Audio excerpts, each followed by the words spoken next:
Jamaah, Assalamualaikum warahmatullahi wabarakatuh. Waalaikumsalam warahmatullahi wabarakatuh. Alhamdulillah alladzi khalaqal mauta wal hayata liyabluwakum ayyukum ahsanu amala.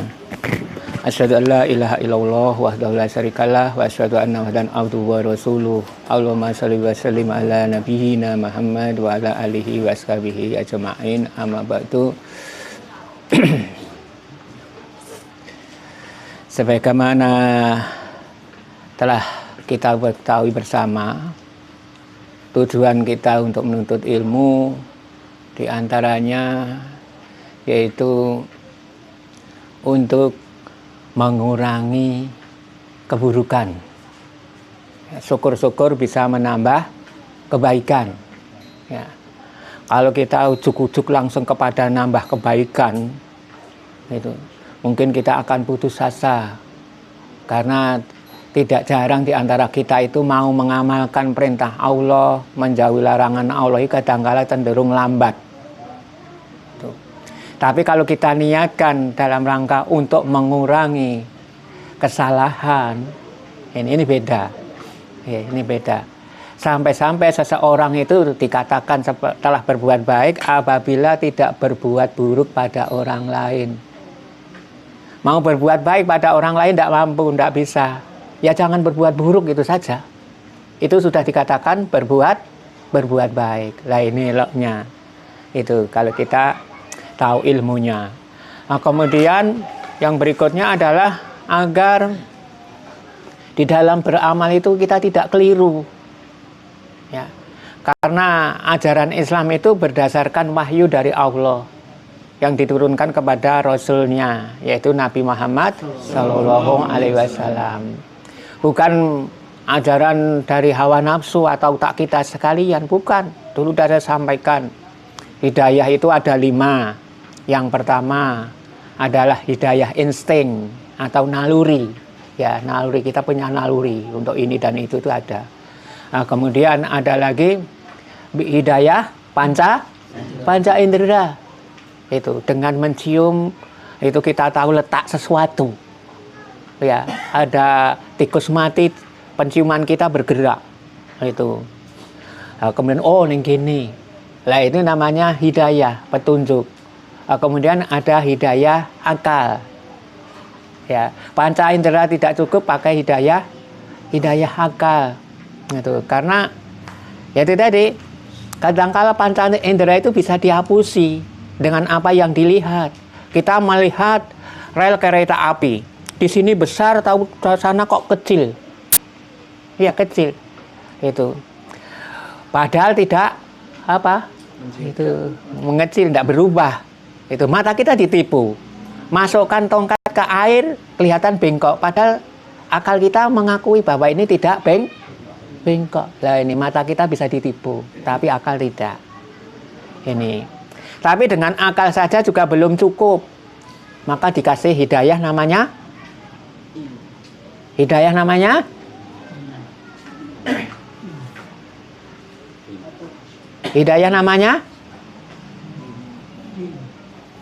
apa? Ad-din.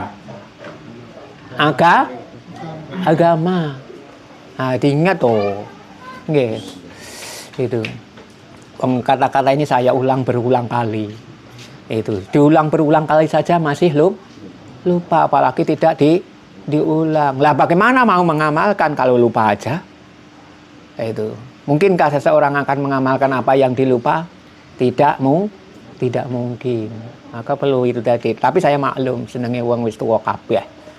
Nggih, kejaba sing sik enom. Itu. Wong tuwa wis pikirannya sudah error. Ya, itu error. Paribasane tombok terus. Itu apa loro ilang telu. Nah, itu apa 5 ilang 6. Nah, itu orang tua. Nah, itu kalau nantang ada yang mau mengajari orang tua, kalau bisa sabar itu hebat. Oke, hebat itu. Kalau ngajar anak kecil langsung bisa apa 1 juz 2 juz itu selumrah. Anak kecil masalahnya masih encer, belum error. Tapi kalau ngajari orang tua, itu bisa tahan 1 tahun itu udah hebat. Udah apa itu. Ya. Nah, kemudian hidayah din itu juga belum cukup. Tadi sudah saya katakan, kita sudah tahu apa itu perintah Allah, itu apa larangan Allah, kita semua sudah tahu, itu banyak sudah tahu. Itu. Tapi mau mengamalkannya kok juga nah, itu kosek. Nah, kosek. Lah ini masih butuh lagi hidayah yang kelima, namanya hidayah taufik, kemudahan. Ya, kemudahan. Lah untuk mendapatkan hidayah taufik tidak mudah, karena juga harus mengamalkan dulu.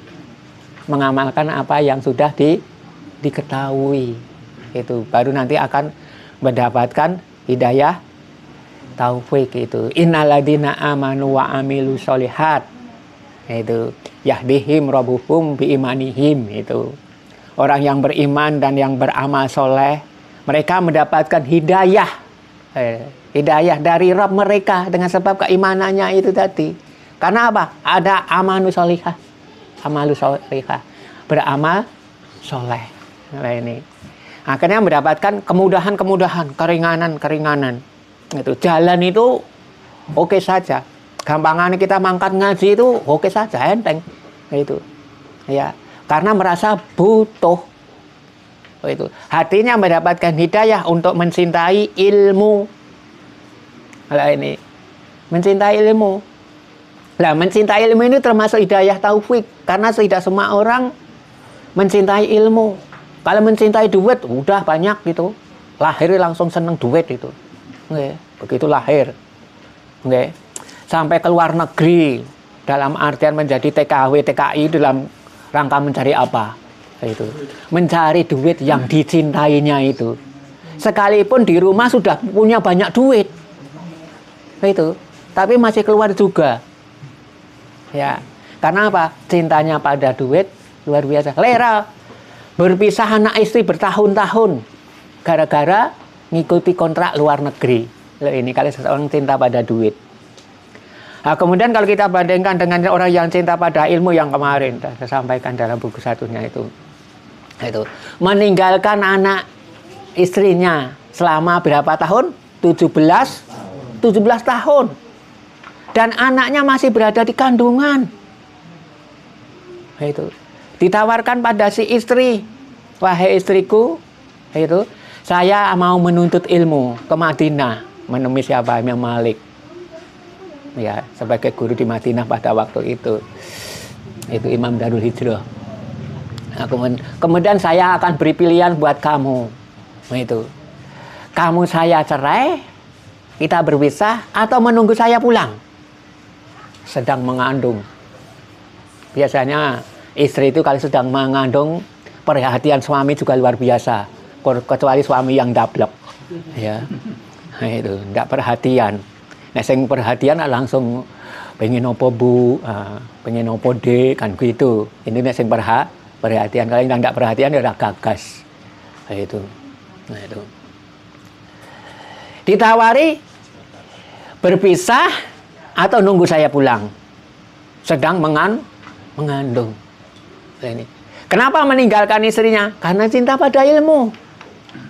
Ya, karena ilmu itulah yang menyelamatkan. Bukan anak, bukan istri. Bahkan anak dan istri nanti bisa menjadi penghalang di akhirat.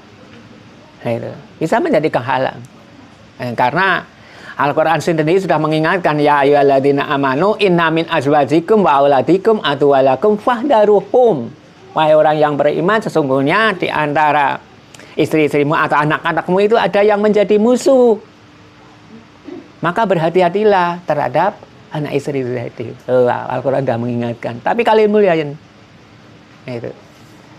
Sampai 17 tahun itu tinggal betul. Sampai anaknya lahir, sampai besar. Anak lahir mungkin karena tidak ada bapaknya kan tanya. Itu. Abi di mana, Bu? Nah, itu. Nanti kalau udah besar saya kasih tahu. Ini berada di jauh, kamu boleh nyusul. Oh, itulah ketika usia 17 tahun dikasih bekal untuk menyusul di Madinah. Tidak jumpa mencari ayahnya. Itu karena apa? Berpisah dengan anak istri sampai puluhan tahun dalam rangka untuk mencari ilmu. Mencari ilmu. Oke. Mengapa dilakukan? Karena cintanya pada ilmu. Jadi seseorang itu kalau cinta pada sesuatu pasti ingin mendapatkannya, apapun yang harus dilakukan. Sekalipun dia harus berjalan jauh. Ya. Sekalipun dia harus menjual rumahnya, menjual warisannya. Loh, sampai begitu. Karena apa? Cintanya pada ilmu. Sekalipun harus berpisah dengan anak istrinya, sampai begitu. Karena cintanya pada ilmu. Ini. Lah inilah yang kita belum punya. Oke. Kita yang belum punya. Atau punya masih sedikit. Belum banyak. Nah itu. Ya, kalau punya ilmu, nanti yang tingkat ilmu, catat dan seterusnya. Titane wong seneng karo ilmu itu bisa dilihat dari ketika bawa buku. Nah, itu. Orang yang cinta ilmu itu meletakkan buku ini di tempat yang bagus-bagus. Nah, itu. Mau neko-neko itu tidak berani. Karena takut rusak. Nah, itu. Tapi kalau udah cinta pada ilmu, oh ya banget. Lebokke kono isine apa? Nah itu tidak digagas, rusak atau tidak rusak tidak digagas. Nah itu ciri khasnya itu saja. Nah, itu. Jadi wanuhirin idza radallah itu bi amdin khairan waqahahu fitin, saya sampaikan. Itu apabila Allah menghendaki baik itu bagi seorang hamba, maka dipahamkan dia pada ilmu dinnya. Ukurannya itu. Nggak, ukurannya itu. Itu contoh dikehendaki baik oleh Allah Subhanahu wa taala, mau menuntut ilmu. Nah, maka cintailah ilmu. Nggih. Insya Allah nanti akan dicintai oleh Allah. Dan kalau Allah sudah mencintai, akan menjadikan orang-orang lain itu cinta pada kita semuanya. Tidak usah dipaksa. Nah, itu keelokannya. Bukan berarti terus kemudian kita cinta pada ilmu terus berarti terus memutus cinta, tidak. Allah akan menggerakkan malaikat-malaikat untuk mencintainya, hewan-hewan untuk mencintainya, tanah-tanah itu menjadi mencintainya, langit pun mencintainya, semua mencintainya. Nah, itu dalam sebuah hadis disebutkan demikian. Tapi caranya jadi tadi, menuntut ilmu dengan landasan cinta. Agar mendapatkan hidayah taufik. Itu. Orang yang cinta pada ilmu, telat pengajian itu saja gelo itu. Nggih, gelo. Wah, kok udah rampung, udah bubar. Nah, gitu, akan gelo. Paribasane ra kepethuk waginem itu. Itu. Kan anunya sir-sirane jenenge waginem. Nah, itu. Jane padha menggur lewat tok itu. Ya, lewat saja ra dilurui. Ning gandeng wis seneng, weruh tok itu udah seneng itu. Itu telat ditunggoni kok bablas. Oh, semangat ning kono wis teko nggone. Waduh, itu. Akan waduh itu. Nggih, akan waduh. Ning kalau sami ra pengajian atau telat pengajian apa tahu waduh. Nggih, enggak ada. Sepertinya enggak ada kesan sama sekali. Lah ini kembali kepada hati ini. Hati ini. Untuk cinta atau tidak. Lah diarahkan pada cinta ilmu. Gitu. Dan kita sudah dimudahkan oleh Allah Subhanahu wa taala. Jenengan merasa ngundang ustaz ado-ado. Ustaz tonggo dhewe. Rasah metuk, rasah bayar loh. Oh, itu udah perlu disyukuri loh. Itu perlu disyukuri. Atau mungkin karena begitu mudahnya itu akhirnya menjadikan kita itu lalai juga bisa. Ya. Kalau dulu menuntut ilmu itu, itu harus naik sepeda ontel itu ke kota, betul, ke kota. Karena desa-desa tidak ada, ustaz-ustaz tidak ada, kiai-kiai tidak ada. Harus ke sana. Beli buku juga harus ke sana, ke kota, ngontel, bahkan jalan kaki. Nah, itu wow, jalan kaki. Itu. Ada suguhannya atau tidak kalau anu? Tidak ada. Tidak ada suguhannya. Kalau dulu disuguh karak itu udah hebat itu. Nggih. Karak kita udah tahu toh. Nggih, sing sok dianu itu untuk anu nyamikan itu dijadikan makanan pokok itu. Suguh nasi itu nek pas bakdo itu. Nggih. Pas bakdo itu lo baru ada nasi muncul. Kalau enggak ya itu tadi. Sekarang kalau kami santai banget no. Nggih, pengajian kayak neng restoran no. Iya toh. Iya itu pengajian kayak neng restoran. Gitu. Gitu loh, itu nikmat banget itu. Tidak ada istilah kelaparan. Kalau dulu sampai kelaparan itu sampai dalam menulis itu dekat toko roti. Karena bekalnya udah habis, lapar. Mau menulis itu, tidak mampu lagi. Lah untuk agar kuat itu sampai dekat pada toko roti. Itu cukup dengan nyerot itu. Gitu. Terus punya kemampuan untuk menulis. Kalau sami waraknya nulis wegah no. Gitu. Itu dulu sampai begitu. Kenapa? Cintanya pada ilmu. Lah kita belum punya figur-figur yang macam itu tadi. Yang kita sebutkan itu. Ulama-ulama yang cinta pada ilmu. Nah, dengan ilmu nanti itu amalan kita akan menjadi benar. Karena ada hadis man amila amalan laisa alaihi amruna fahuwa raddun. Itu. Siapa yang mengamalkan suatu amalan padahal tanpa ada perintah kami, ya tanpa ada perintah dari Rasulullah. Karena apa? Enggak tahu. Yang penting aku ini mantep. Nah, modalnya kemantepan. Aku mantepku ngene yo. Lah nggih jenengan mantep niku dalile ngangge napa? Mantep. Nah, ngeten niku. Pokoke mantep. Ndak kanggo kalau hanya modal mantep itu. Itu dalang mantep itu sudah punya itu, sudah dari kecil sudah mantep itu. Itu kalau mengandalkan kemantepan atau kecocokan. Itu harus ada dalilnya apa, baru nanti diurus kembali lagi niatnya bagaimana. Ada dua atau syaratnya. Itu ada perintahnya, ada contohnya atau tidak. Nah, kemudian ada niatnya benar atau tidak. Nah ini baru nanti itu tadi ahsanu amala liyabluwakum ayyukum ahsanu amala. Siapa yang terbaik di antara kamu sekalian. Nah, nanti orang yang beramal dengan ilmu pahalanya lebih besar. Itu podo-podo sholat. Ini sholatnya orang yang berilmu, ini sholatnya orang yang tidak berilmu, bijinya aduh no. Nggih, bijinya aduh. Itu bahkan bisa jadi orang yang tidak berilmu tadi sholatnya semalaman, tapi orang yang berilmu sholatnya sebentar. Bagus yang sebentar, tapi dengan ilmu. Dulu sudah saya sampaikan riwayat ini, tapi riwayatnya sahih atau tidak, maka saya katakan riwayat. Itu. Jadi ada iblis yang pada waktu itu mau menggoda itu orang yang sedang sholat. Nah itu depan masjid dia ketahuan Rasulullah. Itu. Lah adakah apa kamu di sini, iblis?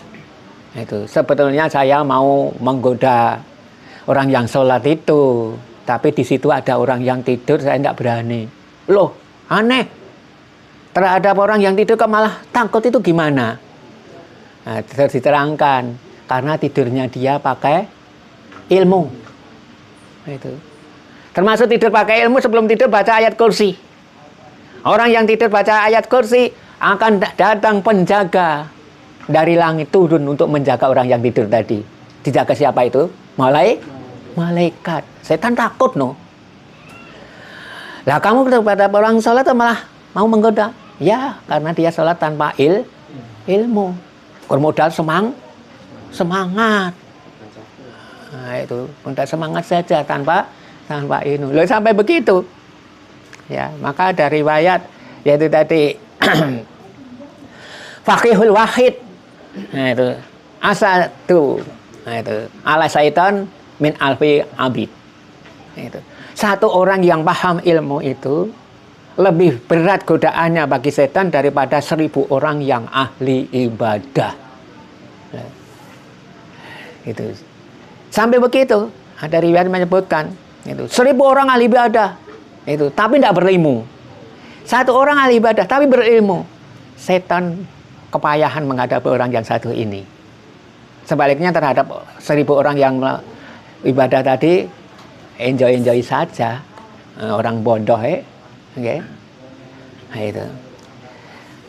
Digoda sangat mudah. Lah di antara tujuan kita menuntut ilmu tadi agar kita berkurang kebaikannya, keburukannya. Yang kedua agar kita bisa beramal dengan benar. Yang ketiga agar tidak mudah digoda oleh setan. Itu. agar tidak mudah digoda oleh setan. Umpama sampai terjadi digoda oleh setan, segera bertaubat, langsung kelingan. Nah, arep dadi wong ngresik banget ya ora iso. Nggih. Ya, kula wis sami lungguh ning mie ayam wis teko ngendi-endi kok. Lagi lungguh sedelok lho. Itu wis teko ning ndi. Lah ngono itu segera tobat. Nggih.